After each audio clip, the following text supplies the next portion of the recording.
The book of Esther, merely coincidence or divine direction? You know, this past week was a celebration among the Jewish community of Purim, which is recounting the events that took place in the book of Esther. Not very often do we see that various things that are happening as described by the Bible to be on top of the national news. But this week it was. In National Post, which is the national newspaper, the more conservative national newspaper here in Canada, there was a great article by Jonah Mandel. And he said this, and I want to read this because this is news. Israeli Prime Minister Benjamin Netanyahu had a pointed gift for Barack Obama after several days in Washington, D.C. this week. That was early this week. He gave him a copy of the book of Esther, which tells of the genocidal plot against the Jewish people devised by Haman the Agagite. It's a familiar sounding story. Well, at least it's familiar to Jonah Mandel. Maybe you could catch on why it's familiar to him. But anyways, it's a familiar story. In Persia, an oppressive and vengeful leader seeks the total annihilation of the Jewish people. It sounds like a line from an Israeli speech, but it's also the story of the Purim holiday that Jews mark this week. Yes, it was this week, beginning Wednesday at sundown, Wednesday and Thursday this past week. This year, however, the holiday has additional meaning for some, providing historical parallels as Israel's leaders weigh their response to Iran's nuclear program. Netanyahu and others in Israel fear the program masks a weapons drive and argue that a nuclear-armed Iran would create a new Persian threat to the existence of the Jewish people. The gift, then, sent a clear message, said Israeli author Yossi Klein Halevi. It helps Obama understand how Jews look at the world. Netanyahu also reportedly explicitly told Obama that Israel faced a modern-day Haman and drew similar parallels in a speech to a U.S. pro-Israel lobby group. Quote, "In every generation there are those who wish to destroy the Jewish people," he said. "In this generation we are blessed to live in an age when there is a Jewish state capable of defending the Jewish people." In the same speech, Netanyahu pledged that, as Prime Minister of Israel, "I will never let my people live in the shadow of annihilation." In Israel, others have made the connection, with senior ultra-Orthodox Rabbi Obadiah Yosef warning last month, there is now also a Haman in Persia. Very serious trouble is brewing in the Middle East.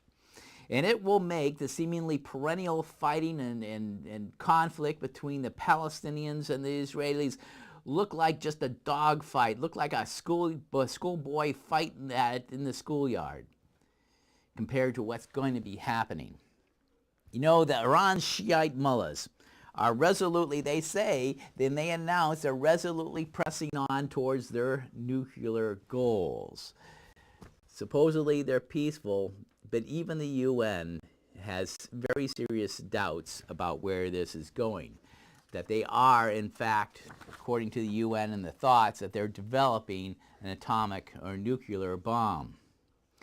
Now, the United States and the European Union have been slapping on economic sanctions to some effect, and they've actually ratcheted this up a significant degree, because they think that they can get the Iranians to change their mind, probably as successfully as they got Saddam Hussein to change his mind with the sanctions they tried a number of years ago there, too.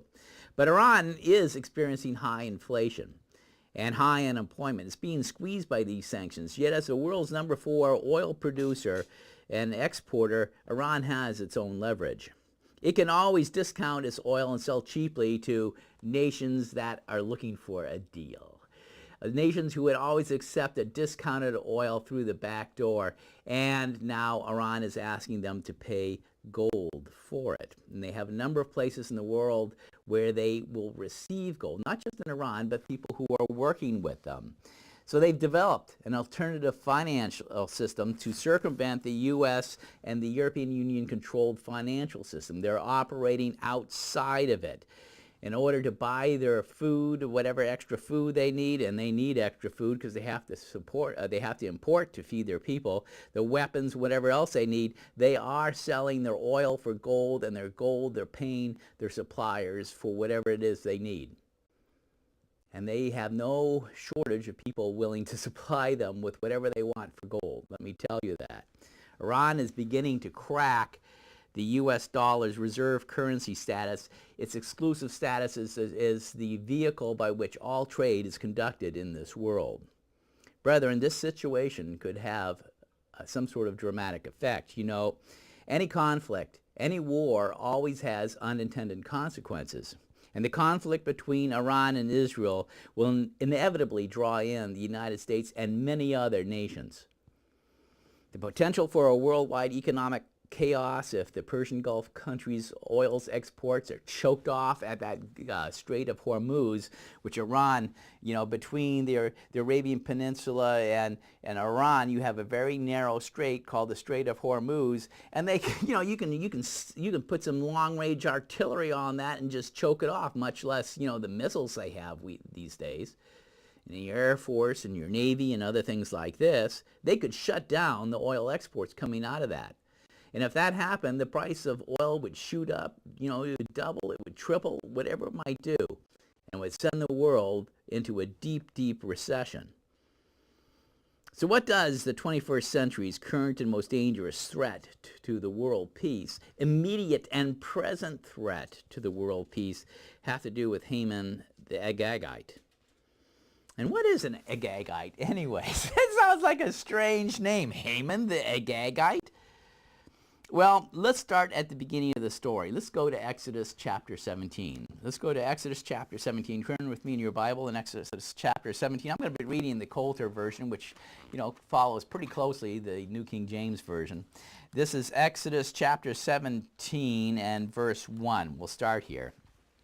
And all the congregation of the children of Israel journeyed from the wilderness of Sin after their journeys, according to the commandment of the Lord, and pitched at Rephidim. So this is shortly after they crossed the Red Sea and left Egypt. And there was no water for the people to drink, and the people argued with Moses and said, "Give us water that we may drink." And Moses said to them, "Why do you argue with me?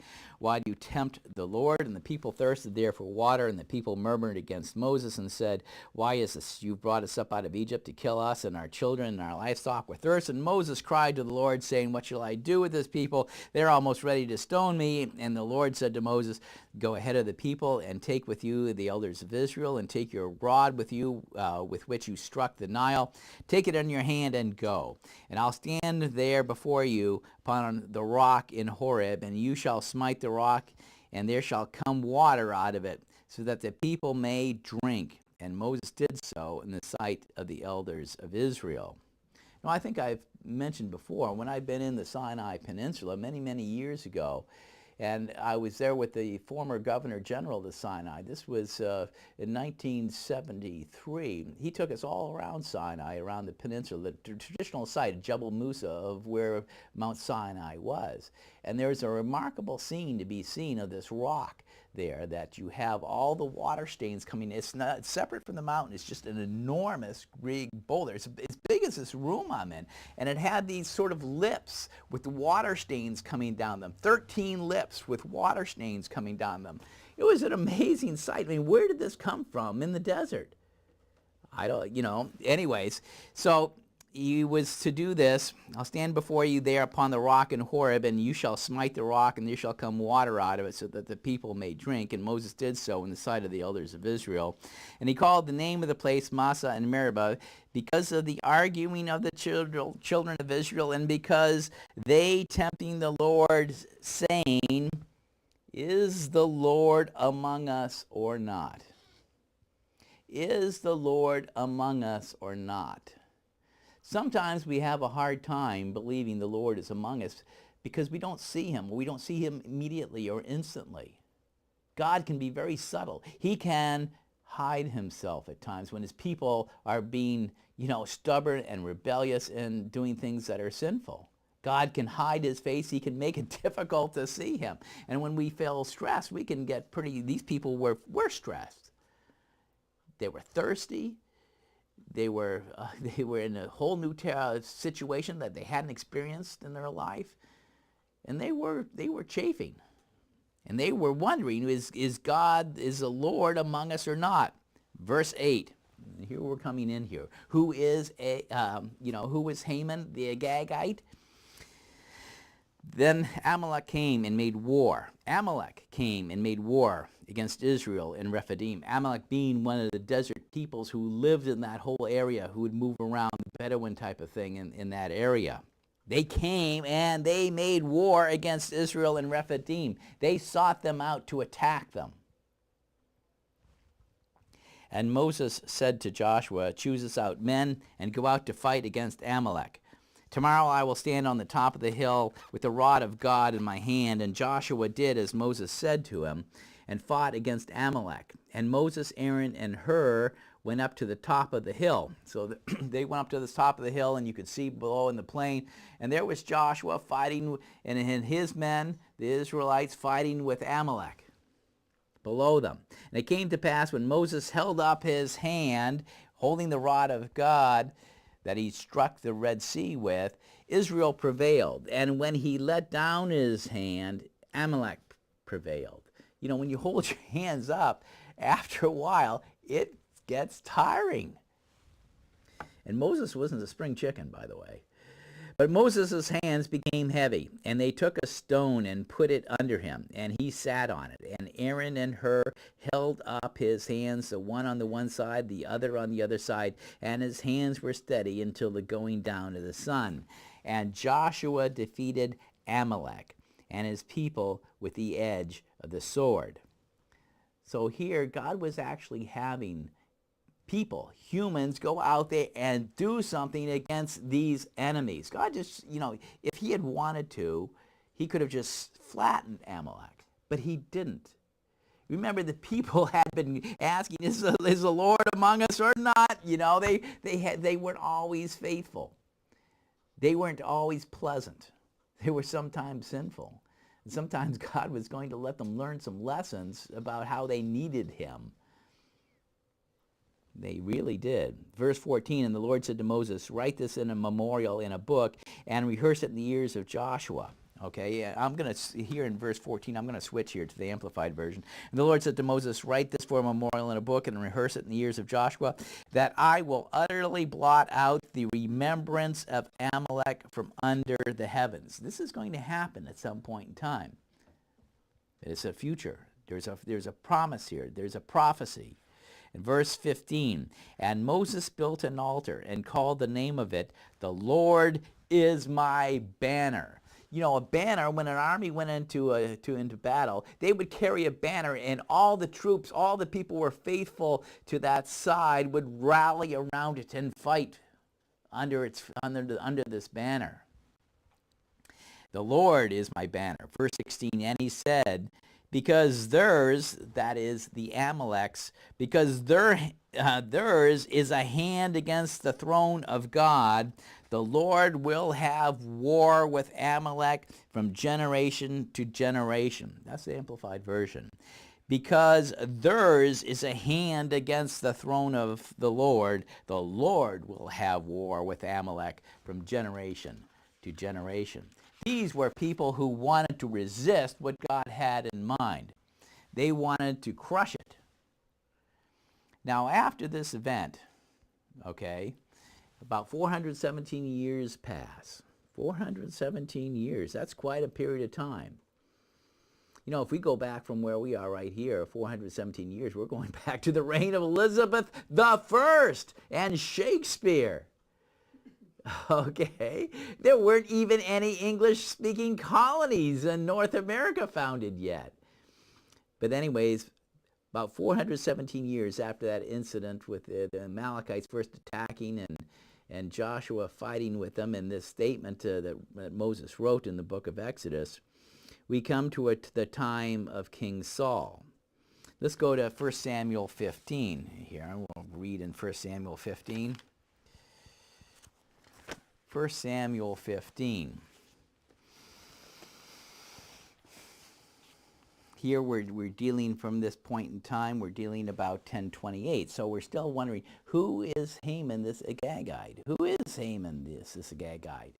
Well, the Bible is going to tell us who this Haman the Agagite is. In 1 Samuel 15, verse 1. And Samuel said to Saul, okay, this is about 1028 BC, "The Lord sent me to anoint you to be king over his people, over Israel. Now listen to the voice of the words of the Lord. Thus says the Lord of hosts, I will punish Amalek for what he did to Israel and how he set against him in the way when he came up from Egypt." Okay, this is 417 years later. God has a long memory. Talk about elephants having a long memory. God has a long memory for sin. He doesn't forget it. "Now go and strike Amalek," verse 3, "and completely destroy all that they have, and do not spare them, but kill both man and woman, infant and suckling, and ox and sheep and camel and donkey." Wow. It sounds almost like Jericho, where they would kill everything. Okay, they wanted to completely destroy this group of people. "And Saul gathered the people together and numbered them at Telaim, 200,000 footmen and 10,000 men of Judah. And Saul went to the city of Amalek and lay in wait in the valley." Okay, he was going to ambush them. "And Saul said to the Kenites, Go, depart, get down from among the Amalekites, lest I destroy you with them. For you shown kindness to all the children of Israel when they came up out of Egypt." Because, of course, Moses' father-in-law had been of a Kenite from this specific area. And the Kenites had served as scouts for the Israelites in the wilderness during all that period of time. So the Kenites departed from among the Amalekites. And Saul struck the Amalekites from Havilah as you come down to Shur, which is over across from Egypt. And he took Agag, the king of the Amalekites, alive. And he completely destroyed all the people with the edge of the sword. Oh, well, at least he wanted to. But Saul and the people spared Agag, and the best of the sheep and the oxen and of the fatlings and the lambs, and all that was good, and would not completely destroy them, but everything that was vile and feeble they completely destroyed. So they weren't obeying, they weren't following what God said, because God made a specific point. You destroy it all. You don't distract yourself by trying to take booty and spoil and all these goodies, material goodies, and forget what your job is. Your job is to wipe out everybody here. God had a reason he said that. But Saul wasn't doing it. Verse 10, "And the word of the Lord came to Samuel, saying, It repents me that I have set Saul to be king, for he has turned back from following me and has not performed my commandments. And it grieved Samuel, and he cried out to the Lord all night. And when Samuel rose early in the morning to meet Saul, it was told Samuel, Behold, Saul came to Carmel, and behold, he has set up a place for himself and has gone around and passed on and gone down to Gilgal." Okay, Saul, in other translations, he set up a little monument, to pound his, I, the great king, did this. I'd like to find that little monument. It'd be kind of fascinating if you could actually find that. But anyways, he did this in Carmel. And in verse 13, "And Samuel came to Saul, and Saul said to him, You are blessed of the Lord. I have performed the commandment of the Lord. And Samuel said, What then is this bleating of the flock in my ears? And what is the sound of the herd that I hear? And Saul said, They have brought them from the Amalekites, for the people spared the best of the sheep and the oxen to sacrifice to the Lord your God, and the rest we have completely destroyed. And Samuel said to Saul, Stay, and I will tell you what the Lord has said to me tonight. And he said to him, Speak on. And Samuel said, When you were little in your own sight, did you not become the head of the tribes of Israel? And the Lord anointed you king over Israel. And the Lord sent you on the way and said, Go and completely destroy the sinners, the Amalekites, and fight against them until you destroy them. Why then did you not obey the voice of the Lord? Why did you fly upon the spoil and do evil in the sight of the Lord?" And Saul said to Samuel, "Yes, I have obeyed the voice of the Lord." See, he's rational. He's trying to justify himself. Yes, I've obeyed the voice of the Lord and have gone the way the Lord sent me and have brought Agag, the king of of Amalek, and have completely destroyed the Amalekites. But the people took from the spoil of their flocks and herds and the best of the things devoted to destruction to sacrifice to the Lord your God in Gilgal. And Samuel said, does the Lord have as great delight in burnt offerings and sacrifices as in obeying the voice of the Lord? Behold, to obey is better than sacrifice, and to hearken is better than the fat of rams. For rebellion is as the sin of witchcraft, and stubbornness is as iniquity and idolatry. Because you have rejected the word of the Lord, he also has rejected you from being king. So it's fascinating. When we talk about the Amalekites, and we talk about Israel's relationship, one, you see very clearly the Amalekites hit Israel right in the beginning after they crossed the Red Sea there and escaping Egypt during the Exodus. You see how when they start griping and complaining, wondering, is God among us? You know, the next thing that happens practically, on the other hand, is Amalek shows up and starts killing them right and left. They attacked actually the rear of their column and were killing the weak, the old, the lame, the blind, those who weren't as fast as everybody else. That's who they attacked first. They didn't attack the army and the strong people. They attacked the weak ones. That's the nature of the Amalek. And then later, over 400 years later, when God reminds us, I've made a promise, we're going to have war from generation to generation of Amalek. You've got to do something about these people. And he tells Saul to go out there and destroy them. Saul doesn't do the job. He doesn't do the job. He lets some escape, obviously, because they were too busy grabbing all the goodies. They let some of them get loose. And it also costs Saul, by failing to do what he should have with the Agagites, it cost him the kingdom.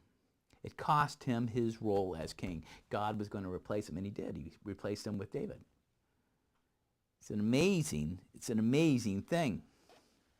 Now, from the time of Saul's disobedience in 1028 BC to the events of Purim, which is about 473 BC, in which the Purim where Esther and Mordecai risked their lives to save the covenant people of God, it was going to be another 555 years. 555 years we're going to pass, okay, till we come to the next installment of this story. You know, 555 years, this is a long time, brethren. I mean, if we go back from where we are 555 years, we're going back to the time of Johannes Gutenberg, the guy who invented, the movable type, the printing press. And it was from that printing press that it was invented there in the mid-1400s that everything that we have now, that was the most important event of the modern world. You know, it led to the development of the Renaissance, the Reformation, the Age of Enlightenment, scientific revolution. It laid the whole basis for our material wealth and our knowledge, our modern knowledge-based economy. 555 years ago, it was just barely getting around. That's the length of time we're dealing with. That much has gone, that much water passed under the bridge, if you want to put it that way. And God wasn't done because the Amalekites were not done either. The book of Esther is a further development in the story of this Amalekite threat. It's just, and that's what I'm trying to show you, it's just one more installment in the story. The story continues. Saul didn't do his job, so 555 years later, the problem reemerges. And it's a major problem that's going to be a threat to the survival of God's people. And it's going to continue on with what God had said in Exodus 17:16, where he said that because their hand, the Amalekites' hand, is against the throne of the Lord will have war with Amalek from generation to generation. Now, the book of Esther seemingly recounts, and I'm sure most of you are familiar with the book of Esther, because I'm speaking mostly to the choir here, aren't I?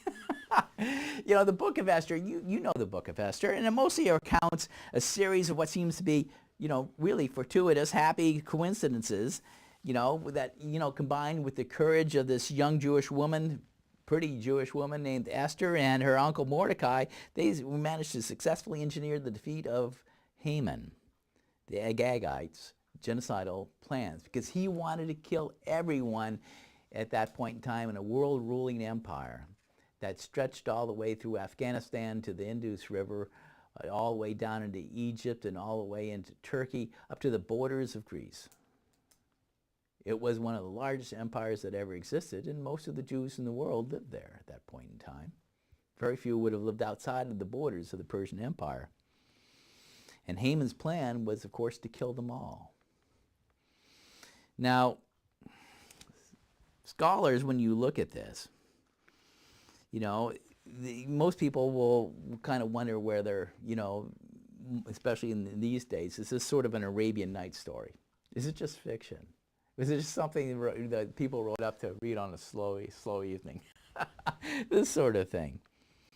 Actually, scholars agree that there's a good deal of historical accuracy in the book of Esther. Okay, there really is. The king that Esther married, in the Bible identifies him as Ahasuerus. It's very clearly he's identified as Xerxes, who reigned from 486 to 465 BC. Much detail of his reign was actually preserved by the Greek historian Herodotus in his History of the Persian Wars. Now, the events narrated in Esther occurred in Xerxes' third year, and that's your reference for this is Esther chapter 1 and verse 3. And that would fit into this period of time before he left for his major attack against Greece, which of course didn't go very well, because he had this war with the Greeks that went from 483 to 479. 4 years, because he deposed his queen Vashti before he left on this war in 483. And after he came back, you have, because you see this very clearly in Esther 2:1, that he selected Esther as Vashti's successor in the 7th year of Xerxes' reign. And, it all fits very well, because here Vashti is deposed before he goes to war. He's at war with Greece. When he comes back to Persia, he's at peacetime. It's time when his courtiers and everybody comes up, hey, king, you remember? Let's go get some women. Let's go bring the women in, and, let's take your mind off this terrible time you had in Greece, because you just got your pants kicked in Greece, okay? So let's have all the women in. We still have this great empire and all this sort of stuff.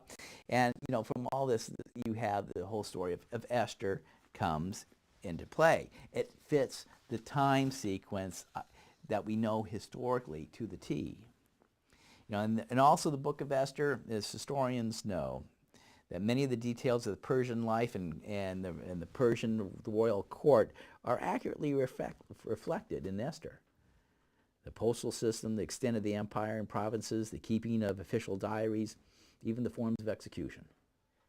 It all fits what they were actually doing in the Persian Empire of the Archimedes.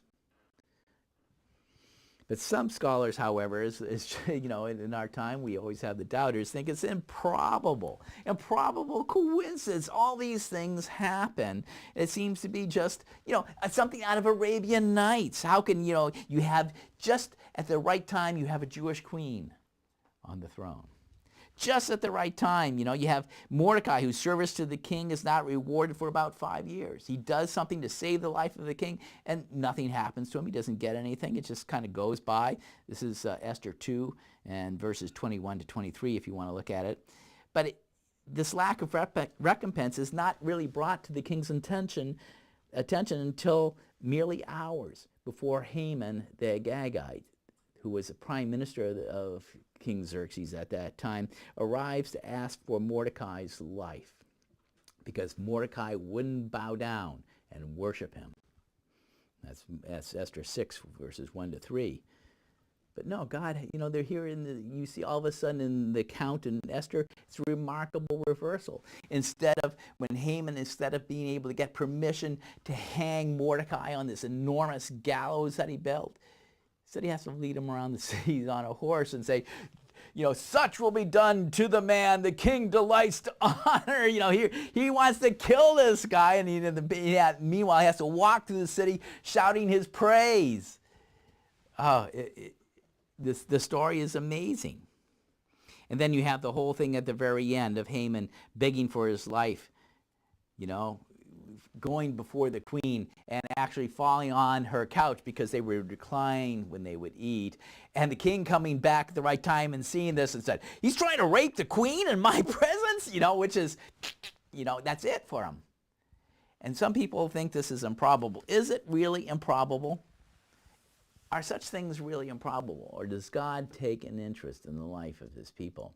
Was God working behind the scenes to see something that would be done?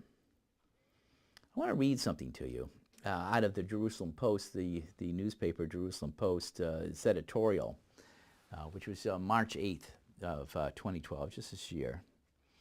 And they're thinking about these things. See, the book of Esther is not just old, dusty, musty history. Prime Minister Benjamin Netanyahu, when he was visiting the president in the White House, gave him a copy of the book of Esther and said, take this, read it. He was telling to his major meeting of pro-Israel supporters, I think it was the AIPAC convention, they're drawing this parallel very clearly. But the Jerusalem Post editorial said, their turnaround in the story of Esther and Mordecai and the Jewish people at that time in the Persian Empire is so dramatic, in fact, that Jewish tradition sees God who is not mentioned even once in the book of Esther. The name of God doesn't appear in the book of Esther, which is, in some ways is kind of surprising that would be in the Bible, where in all the other books of, the prophets and the writings, it's almost every other verse, the name of God is there. But not in Esther. Not in Esther. God, who is not mentioned even once in Esther, as the force behind the scenes, pulling all the strings to save, well, really, it would have been the millions of Jews living in the 127 provinces under King Xerxes, or Ahasuerus' Persian Empire, from certain destruction. However, Esther does value Jewish action over Jewish passivity, this editorialist writes, and recognizes that whether through ingenuity, good luck, divine intervention, or a combination of them all the Jewish people, when given the chance, have managed to foil the plans of their many enemies. Let's hope we have the same success in facing the Iranian challenge. That's what they're hoping. They're thinking, they're actually writing this in a newspaper editorial. That maybe we have something we can learn from. We can take hope and courage from this book of Esther. In its real world application, when Benjamin Netanyahu met Obama, Obama was telling me, we don't want you to do anything in 2012. We're having this election going on. Don't mess up our apple cart. Don't do anything. Okay. The United States didn't want Israel to declare its sovereignty and announce its state in 1948 when the UN had voted for it. The United States didn't really want them to do it. Harry Truman didn't want them to do it. In 1967, when Gamal Abdel Nasser of Egypt had closed the Straits of Tiran and he had all the countries Syria and Jordan and Egypt aligned against Israel, the United States didn't want Israel to take a preemptive strike in 1967, but Israel did. They said they did the Six-Day War. And they changed the map of the Middle East. The United States didn't want Israel to take out Saddam Hussein's nuclear reactor and stop his program to make a nuclear bomb back in 1981 either. And now Barack Obama doesn't want Israel to launch an attack against Iran's nuclear establishment in 2012. What do you think is going to happen? You want to take a guess what you think is going to happen? Do you think, Benjamin Netanyahu and the people who are governing with him, do you think they have much love and trust for Barack Obama? Or do you think they want to put the squeeze on and do something while they feel they still have an opportunity? Because they're just a little group of people, a long ways away from an enemy that has ballistic missiles and is threatening to wipe them off the face of the earth.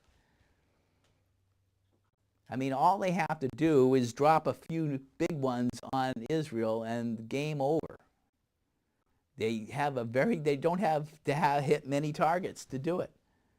They really don't.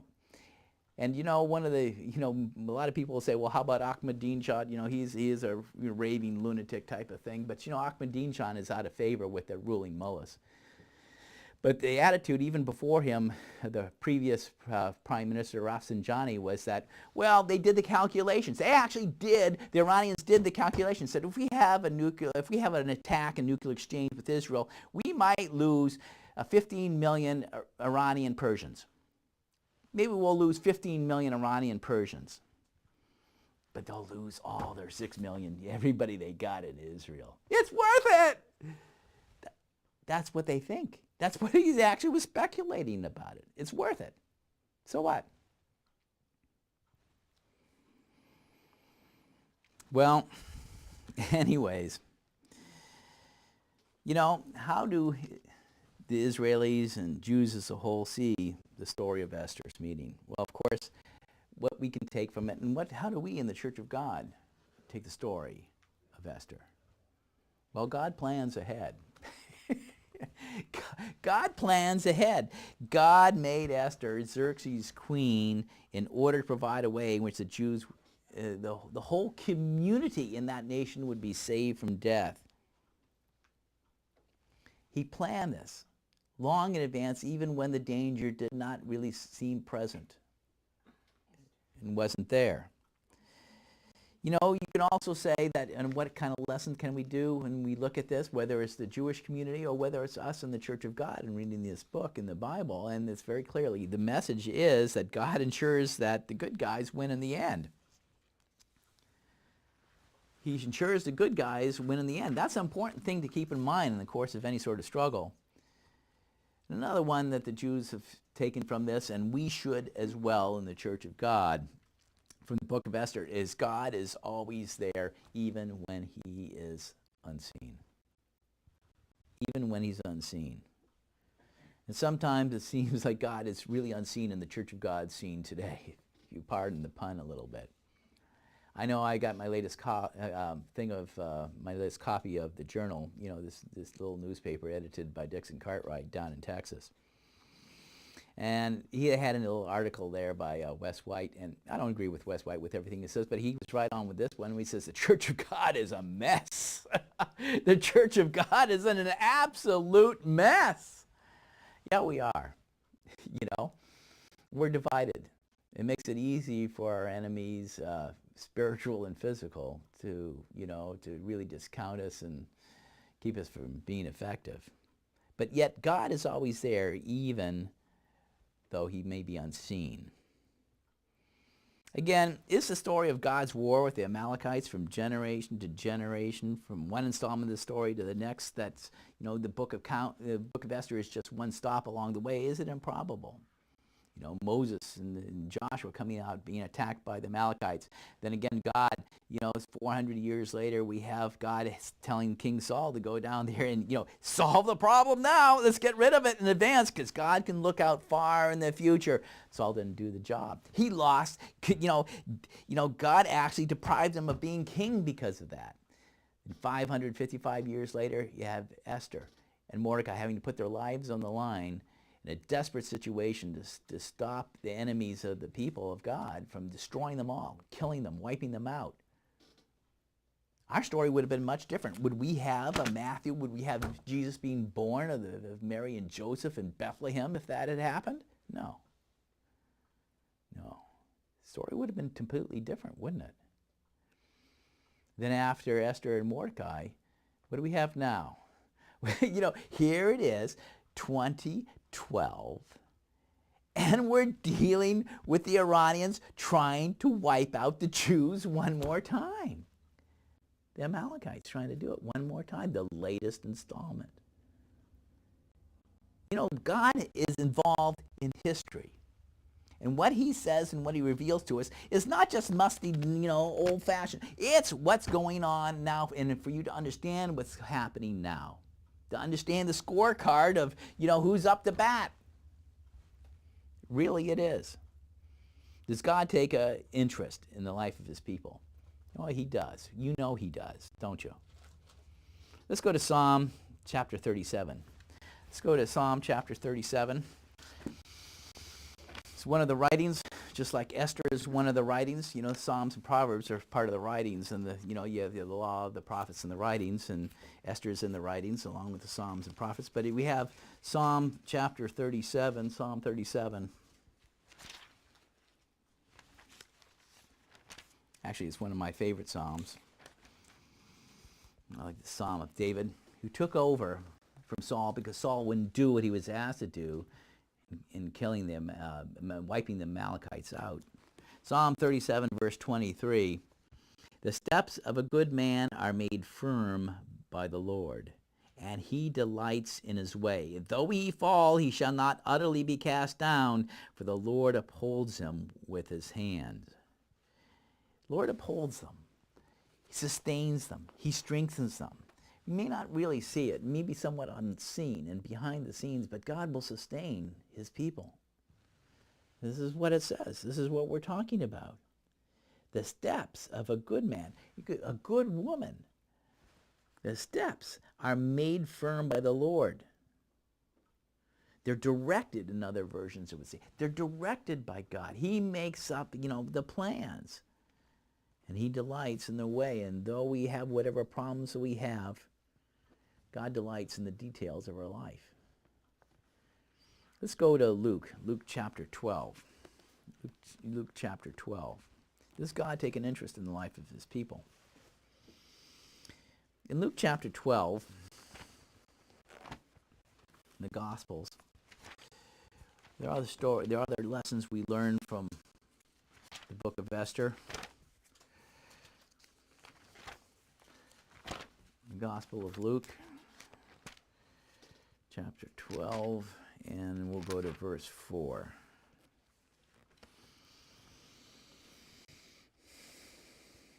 Now Jesus was teaching the people. He had assembled them. He said to them, "But I tell you, my friends, you should not be afraid of those who kill the body, and after that are not able to do anything more." Or as Cassier puts it, "And there is one more thing I have to say to you who are my friends. Do not be afraid of those who put the body to death." Was Mordecai so afraid of Haman, the prime minister at that point in time of Iran, that he wouldn't do what he knew to do, which was only to worship God? He wasn't going to worship man. He wasn't going to worship Haman. He knew he had a responsibility to put God first and to keep commandments, even though that would put him on the hit list. Was Esther so afraid of Xerxes and the law, and Haman for that standpoint, that she wouldn't approach him and take her life in her hands to go in and get an audience with him when she was putting her life on the line to do that? And even after she did that, would she just then, after she would make her case, did she do nothing more? No, she kept on looking, how is God going to lead and direct her? Not giving up. Not giving up. Let's go back to Esther. Let's go to Esther chapter 4. I want to read here in the book of Esther. I know you've all read the book of Esther before, and I would encourage you to read this Megillah, what they call the Megillah, book of Esther. All, as I said, of course, Psalms and Proverbs, all these things are part of the Megillah, but sometimes Esther is known as the Megillah. Esther chapter 4.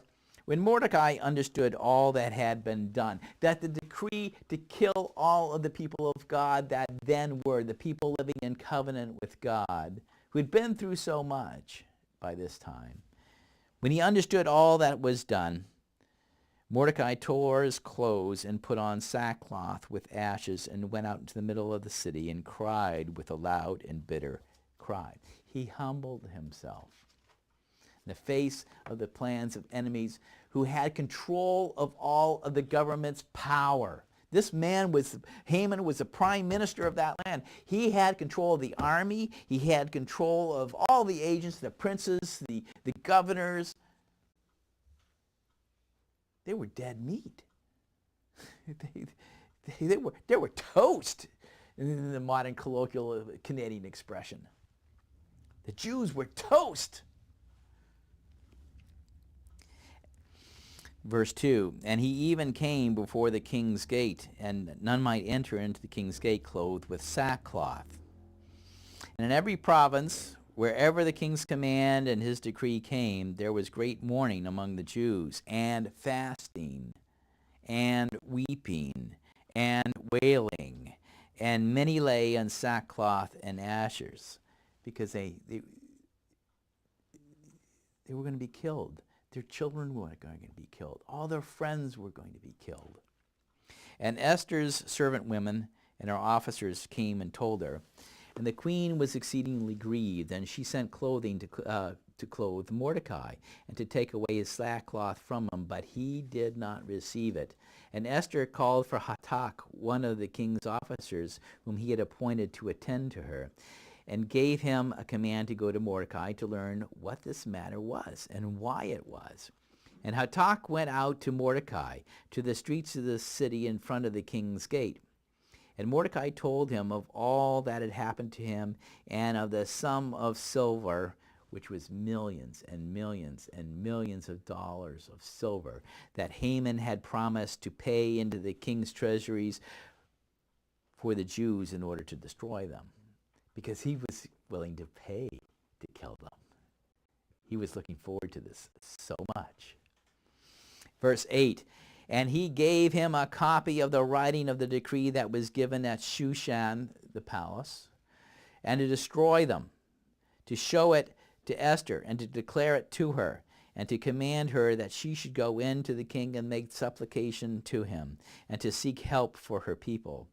And Hatach came and told Esther the words of Mordecai. Again Esther spoke to Hatach and gave him a message for Mordecai. The king's servants and the people of the king's provinces know that whoever, whether man or woman, shall come to the king into the inner court who is not called, there is one law of his, execution, except such as to whom the king shall hold out the golden scepter so that he may live. But I haven't been called to come in before the king for these past 30 days. Yeah, the king had a whole harem of women. I mean, he didn't have to see Esther. He hadn't seen her for over 30 days. And they told Mordecai Esther's words.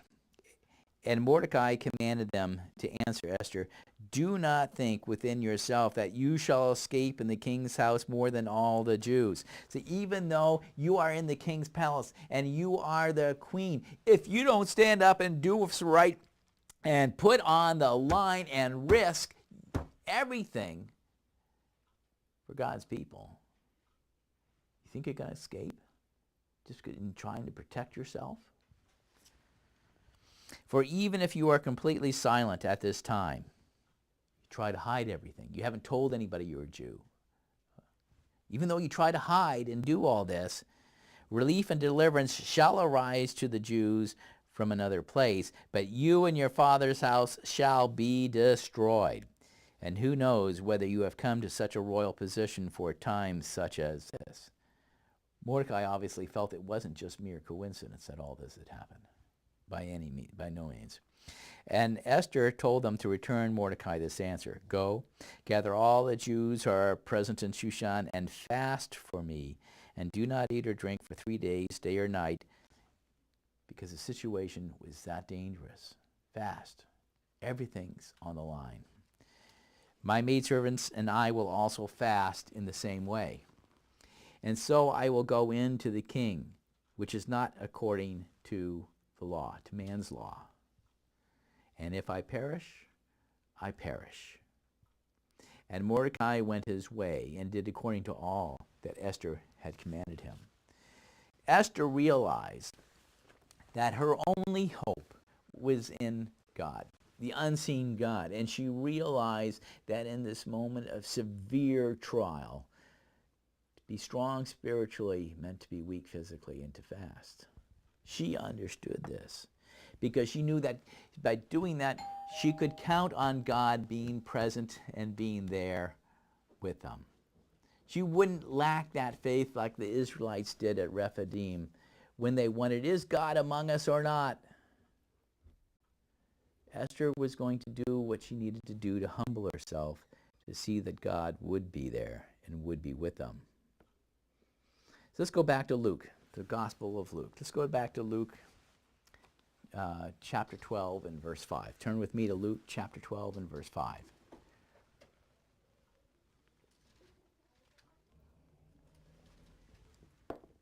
Luke chapter 12 and verse 5. Jesus continues, he's starting to say, what was he saying? He's saying that don't fear those who put the body to death. He continues on in Luke chapter 12 and verse 5. No, I shall give you a warning to whom you ought to be afraid. Be afraid of him who, having killed, has the power to cast into hell, into the grave. Him, I assure you, you indeed need to fear. See, the Amalekites should have been fearing the right God. Not, attacking, as it were, the throne of God. Do not 2 copper coins buy 5 sparrows? Yet not one of them escapes God's notice. Why, the very hairs in your head have all been counted, one and all. God probably knew exactly how many hairs were on Esther's head, and the smaller number that would have been on Mordecai's head. Cease feeling anxious. There is more in you than in many sparrows. Moreover, one thing I can assure you, everyone who acknowledges me before men, I will acknowledge before the angels of God. See, Esther was going to acknowledge that who her people were before the king. She was willing to reveal her people, to beg for mercy from the king for her people. And anyone who repudiates me before men, I will repudiate before the angels of God. So it's telling us here something very clearly in the Church of God. That we must be willing to acknowledge God. We must be willing to acknowledge our Savior, Jesus Christ. Even when times get tough, we must be willing to cast in our lot with God's people. The times are changing. Being a Christian has never been, one of the faithful people of God has never been popular, in the world, but there have been times when it's been very dangerous. Very dangerous. Because of course, the one who is animating Haman the Amalekite, Haman the Agagite, and Agag and the Amalekites in the time of Joshua and Moses was Satan. He's always going to be after them. And you can't hide.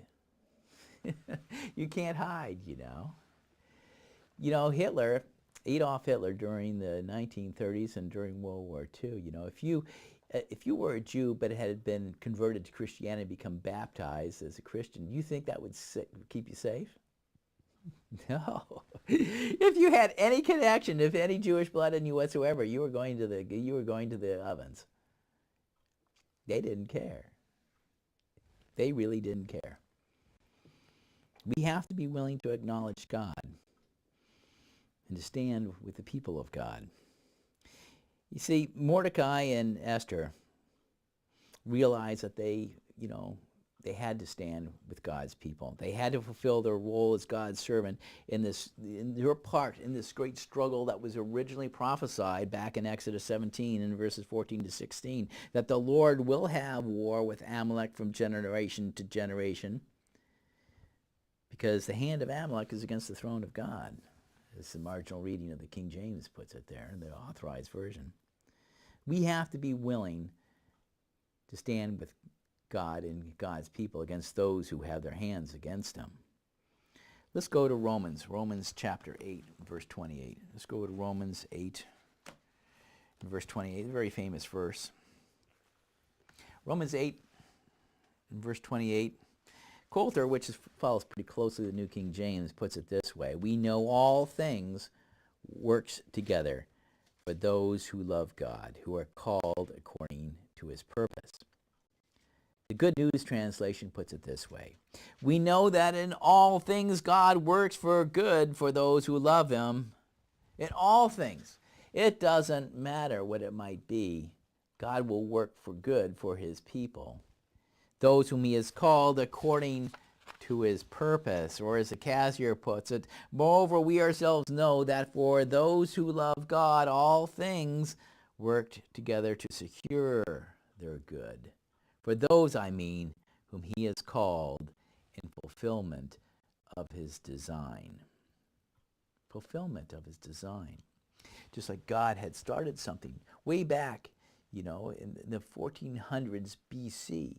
and he having to deal with it at 1000 BC, and then having to deal with it with 473 BC, and now having to deal with it in 2012 AD.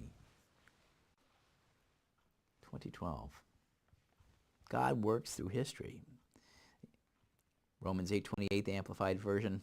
We are assured and know that God, being a partner in their labor, all things work together and are fitting into a plan for good to those who love God and are called according to his design and purpose. It's an amazing statement. It's an amazing thought to think about and where we are today. Yes, God may be working behind the scenes sometimes, and it seems he's very quiet. Sometimes it seems he's very quiet from some of these things, and but we can't fall into this thing of saying, "Is God there? Is he among us or not?" And this sort of doubt that the Israelites had before. We can't do that. We have to keep our eyes on the goal. Let's go to Romans 8, and I want to finish off this little chapter here in Romans 8, verse 31. Romans 8:31. After we know that how God feels about us, that God is a partner with our labor, and he makes things work together for good for those who love him and who are called in his purpose and in his design. And we are part of that purpose and part of that design. Verse 31, Apostle Paul asks this. He says, "What shall we say to these things? If God is for us, who can be against us?" Well, maybe Haman the Agagite, and maybe his manifestation in later centuries or millennia of somebody new coming up. Yeah, we can have those people against us. Verse 32, "Who did not spare his own son, but gave him up for us all, how shall he not also grant to us all things together with him? Who shall bring an accusation against the elect of God?" Well, Haman brought an accusation against the people of God that these are people who aren't doing the things that are to your benefit, O king. And they're different from all these other people, and he brought the accusation against them. Hitler brought the accusation against God's people. The mullahs in Iran are bringing all sorts of accusations against not only Israel, but America. If you've been doing any sort of listening whatsoever, and anybody who's associated with these states, Israel and America. Who shall bring an accusation against the elect of God? God is the one who justifies. Who is the one that condemns? It is Christ who died, but rather who is raised again, who is even now at the right hand of God, and who is making intercession for us. See, the God who commanded Moses and Joshua to go out and fight with Amalek, who was that? That was Jesus Christ in his pre-incarnate form.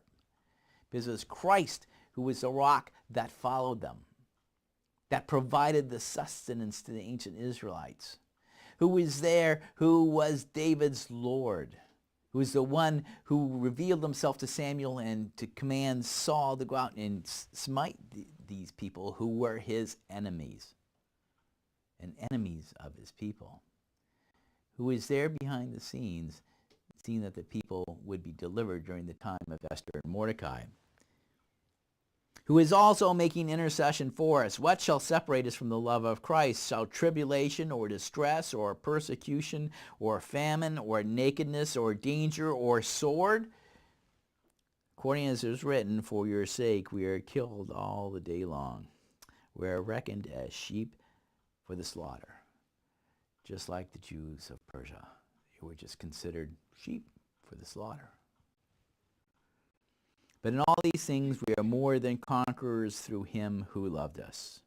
For I am persuaded that neither death, nor life, nor angels, nor principalities, nor powers, nor things present, nor things to come, nor height, nor depth, nor any other created thing shall be able to separate us from the love of God which is in Christ Jesus our Lord. If we do not repudiate God, if we're willing to stand up for what is good in God's sight, then all things will eventually work out for our good, just as it did for God's people in the book of Esther.